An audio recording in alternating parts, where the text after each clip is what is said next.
Microsoft Excel has several different of these text-based functions. Left, right, and mid, that's just a few of them. We got length or len function. We're going to take a look at another one here called search. Now I do want to point out that there's actually two functions that are very similar to one another. We're going to take a look at search, but there's another one called find. And as another homework assignment for you, I recommend taking a look at the difference between these two functions. All right, now here's the search function, and here's the setup. Here's the example. Open in front of you. I've got the exercise file, once again, that comes with this course, and I've got the tab called search function active in front of you. Here I've got a simple little list, a few names, and two empty columns. Now in the name column, we've got two values. We got first name and last name. I'm sure that if you haven't already, you will at some point run into a list that's formatted such as this. Two values, like first name and last name, combined into one cell. Maybe it's not name, maybe it's address, or some other value where I really want to break them up into two separate columns. All right. Now there's multiple different ways to do this. Some of you maybe use text to columns to accomplish this. Text to columns is great. If you haven't used it, it's on your data tab. You can select a group of data, and based on a delimiter, something that separates the values, you can break them up into their individual values. In this case, we've got a space. Every single name here has a space that separates the two values, first name and last name. So text to columns could be a good candidate in this situation. But it's not always effective. So what we're going to take a look at here is utilizing the search function and perhaps some other functions to help us break this up. Make this a little more robust so it can handle just about any situation that you throw at it. Take a look. So I'm going to jump into the first name column. I want to know the first name of each of these names, right? Patrick, Joe, Brent, Joe, Martin. Okay? I want to break this up. Well, earlier, if you took part of this course, we talked about left, right, and mid. Well, could I use one of those functions to extract the first name out of the A column? Well, sure. I could do this. I could jump into B2. I can say equals left, because the first names are on the left-hand side. Open up a parentheses. Wants to know two things, right? Wants to know where the text is at. Well, that's easy. That's an A2, comma. And it wants to know how many characters. Well, what's Patrick got here? It's got 1, 2, 3, 4, 5, 6, 7 characters. I'll type in 7, close my parentheses, hit my enter key. There we go. There's Patrick. Now, if I copy this down, oh, what's wrong? I'm getting Joe though, and Brent B, and Joe Pav, and Martin. I'm getting perhaps too much information here. Okay, Martin looks pretty good, but the rest of them, I got pieces of their last names. Well, the function that I created here, using left, had a hard number. It was always going to grab 7. So I could do this, right? I could go to each individual function and update it, say, well, no, I only need 3 here, not 7, and do that manually. But that's quite the task. Let's fix this. So in steps a function called search. The search function will allow us to search a string, a collection of values like Patrick Marlowe. It allows us to search that for a specific character. Well, what do you think I'm going to search for? Am I going to search for A or M? What am I trying to do here? I'm trying to get just the first name, right? So what should I search for? The space. I need to know where the space is at. So let's try this once again. I'm going to jump back into B2.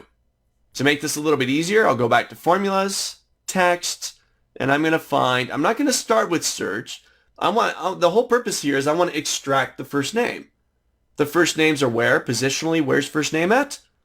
It's on the left-hand side. So I'm going to use left. All right. First name wants to know, hey, well, where's the text at? A2. Simple. Well, next part's not so simple. We need to know a dynamic number of characters, right? I can't just put 7 in there. We saw that problem earlier. Well, here, we're going to find the space using the search function. And really what the search function does, it returns the position of that character we're searching for.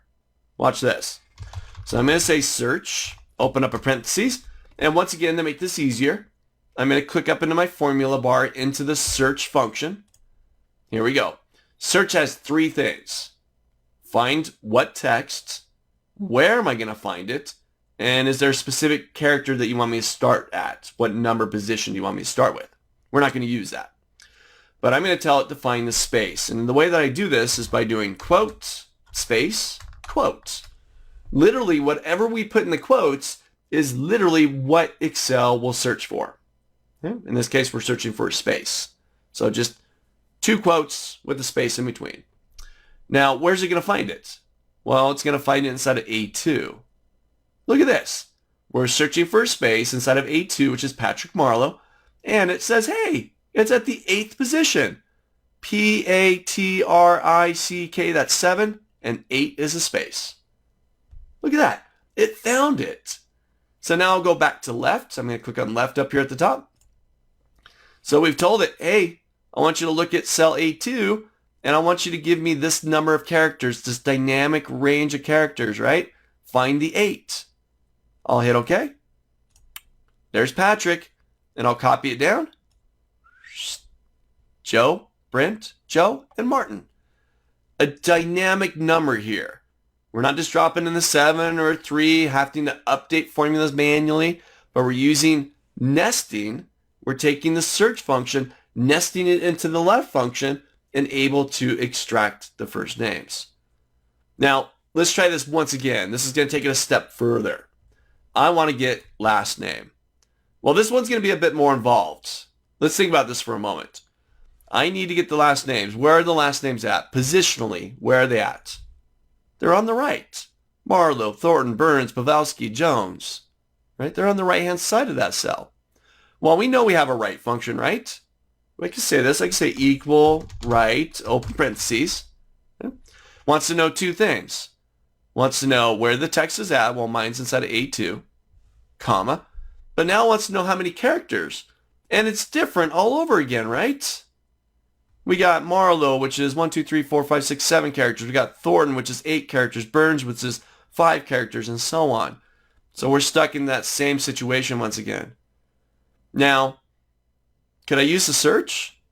Let's try this out. What if I bring in search? Now, I'm going to open up my function window. I'm going to hit the little FX button here. Let's see if this will help me out at all. Let's see. Returns the number of characters at which a specific character or string is first found. Reading left to right. And it's not case sensitive. Reading left to right. Well, where are our names at? Our names are on the right-hand side. I'm not trying to read left to right. I'm trying to read the other direction to get the last name. So using the search all by itself isn't really going to help me here. I'm going to cancel out. All right. We're going to bring in one more function here. Okay? It's going to get a little bit messy. There's a little bit more involved here, but we're creating this very dynamic, very robust function that's going to do all this work for us. Watch this. So I'm going to go into C2. Now, remember, I want to extract from the right-hand side. So I'm going to go into text, and I'm going to grab my right function. All right, where's my text at? Well, it's inside of A2. There it is. Number of characters. Now, here's where it gets tricky, and we're going to do a little bit of math. We talked about earlier the len function, the length function, which returns the number of characters within a cell. I'm going to bring the len in here. I'll say len, L-E-N, and I'm going to grab A2. I'll close the parentheses. So now I'm just using the length function to tell me how many characters are in that cell. Oh, well, there's 15. Patrick Marleau with the space, there's 15 characters. Okay, great. Well, you know what? I only need Marleau, which is 1, 2, 3, 4, 5, 6, 7 characters. Well, but then Thornton's 8 characters and Burns is 5 characters and so on, right? So I know total number of characters, but now I need to know the difference, right, between the total number and the actual count of last name. Well, how can we find that? We'll use the search function. And I'm going to do some subtraction here. I'm going to say take that length, which is total of 15 or whatever, and subtract the search. Find that space again. So I'm going to make this easier. I'm going to click on search up here. And we're going to find the empty space. So quote, space, quote. We're going to find it within this text, Patrick Marlowe. And I'm going to click back into the right function. All right. I think I'm feeling good about this. We got A2.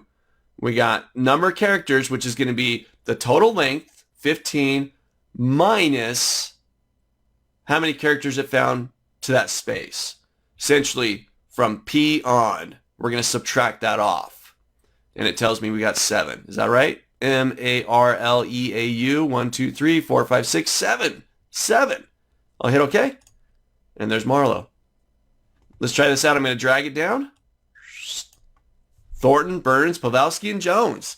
So by doing a little bit of nesting, we're using the right function, but in order to get a dynamic number back, we'll first find out how many characters are in there, use the len function, and then we'll subtract the previous characters up to the space, whatever that is. Whether it's 8 characters or 4 characters or 6 characters, whatever it is. But by nesting, we're creating this much more dynamic, much more robust, much more reusable function. Remember, don't do this manually. Get Excel to do it for you. So try this out. First, get the first name. Use that left function. Use the search function to find that dynamic number. Once you get a grasp on that, try out the last name. Get a feel for working with these left-right functions, but then bringing in these other functions, nesting them in to make it more dynamic.